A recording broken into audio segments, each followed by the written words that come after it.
فهل هذا من عدل الله سبحانه وتعالى أن يخلق إنسان بهذه الصفات ويخلق آخر بصفات أخرى؟ تقول لي لماذا لم تقول إنه نبي؟ أقول لك لأن الأنبياء كانوا أشد الناس ابتلاء مني ومنك، ولذلك لا يكون هناك سؤال الله في هذا الأمر. تفضل معك أستاذنا الربيع المايك، أجبني من أين الدليل على العصمة المطلقة؟ بسم الله الرحمن الرحيم، والحمد لله رب العالمين، وصلى الله على محمد وآله الطاهرين. أحسنت أخي سفير، لكن هو هذا كلامي. أنت الآن قلت نقطة الأولى بأن الملائكة مسيرون وغير مخيرين. الكلام أخي أنت ادعيت بأن مسألة العصمة هي مسألة مستحدثة، ونحن نقول بأن القرآن هو أول من طرح العصمة، بغض النظر، وأنا أخالفك في أن الملائكة هم مسيرون، لكن أنا الآن ليس بحثي في تكليف الملائكة.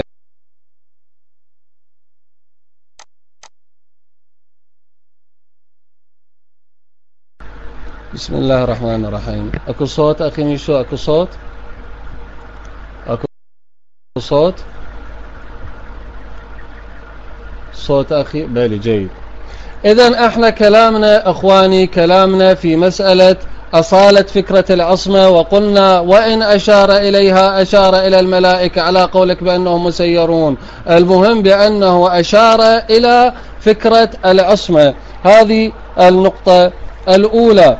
أخي احنا كلامنا هذا اللي أنا أدعي، أنا أريد أن أحرر محل النزاع. ما هو محل النزاع بيننا وبينكم؟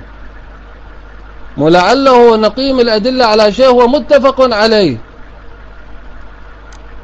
هم الآن أنا مو كلامي في الملائكة على كل حال. فإذا كلامنا أخي في مسألة في عصمة الأنبياء، ونحن نقول بأن لا بد من تحرير محل النزاع، فلا أجيب دليلا، فلا آتي بدليلا واحدا إلا بعد أن أحرر محل النزاع حتى يتبين. أقول في تحرير محل النزاع: العصمة في الاعتقاد الديني لا خلاف في عصمة الأنبياء في الاعتقاد الديني، فهم كانوا معصومون من الشرك والكفر بعد النبوة وقبلها، ولم يخالف فيه أحد إلا الأزارقة، فإنهم يجيزون صدور المعصية من النبي قبل البعثة. بلي. وكذلك خالف في ذلك الشيخ ابن تيمية ونسب الكفر إلى الأنبياء قبل البعثة. فالنقطة الأولى التي يجب أن نبحث فيها في العصمة في الاعتقاد الديني: هل يجوز الكفر على الأنبياء قبل البعثة وبعدها؟ بعد البعثة قطعا لا يوجد من قال بكفرهم، لكن الكلام في قبل البعثة، ولم يقل به أحد إلا الأزارقة، فإنهم يجيزون صدور المعصية من النبي قبل البعثة، وعندهم المعصية كفر. أيضا الشيخ ابن تيمية يشير إلى كفر بعض الأنبياء، وغير هؤلاء لا يوجد من يطرح هذه المسألة. فالكلام متفق وليست محل نزاع، وهي العصمة في الاعتقاد الديني.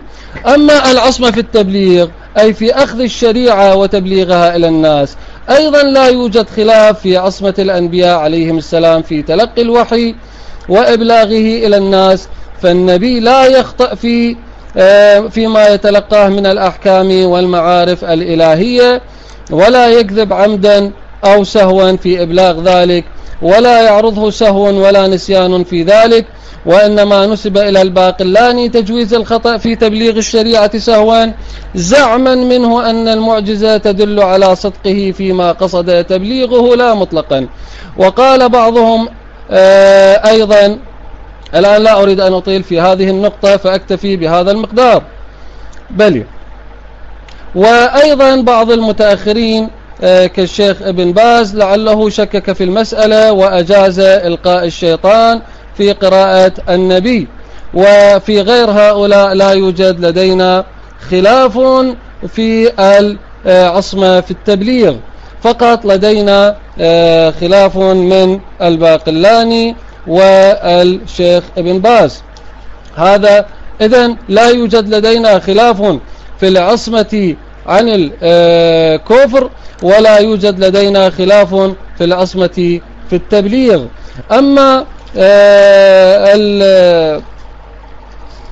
النقطة الثالثة وهي العصمة في العمل، فإن شاء الله أنا سوف لن أيضا لا يوجد لدينا خلاف فيها في العصمة في العمل بالأحكام الإلهية، فقط في نقطة واحدة، وهي أن جمهور المسلمين يجيزون المعصية سهوا والشيعة لا يجيزونها، وهذه هي نقطة النزاع، وإن شاء الله سوف نتناقش فيها. طب السلام عليكم ورحمة الله وبركاته، حياكم الله أخواننا الكرام جميعا مستمعين في غرفة عمر أمير المؤمنين هادم عرش كسرى. شفت أنا حبيب الرسول بيكذب على ابن باز، بس أنا ما أقدرش أقولها له، لأن إحنا من شروط المناظرة ألا أقول له كلمة إنك تكذب أو تدلس، فمش لاقي معنى أقولها. إزاي قال ابن باز وهذا وابن تيمية قالوا هذا الأمر صراحة يعني.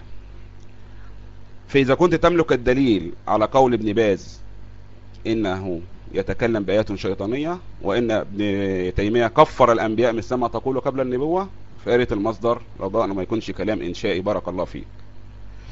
الصوت كويس إن شاء الله، الصوت كده كويس صح؟ لكن أقول لك، هل سمعتم ضيوفنا في غرفة عمر أمير المؤمنين هادم عرش كسرى وأحبتي المستمعين في نور العطرة أن الأستاذ الربيعي أتى بدليل من القرآن على عصمة الأنبياء المطلقة؟ لا يوجد.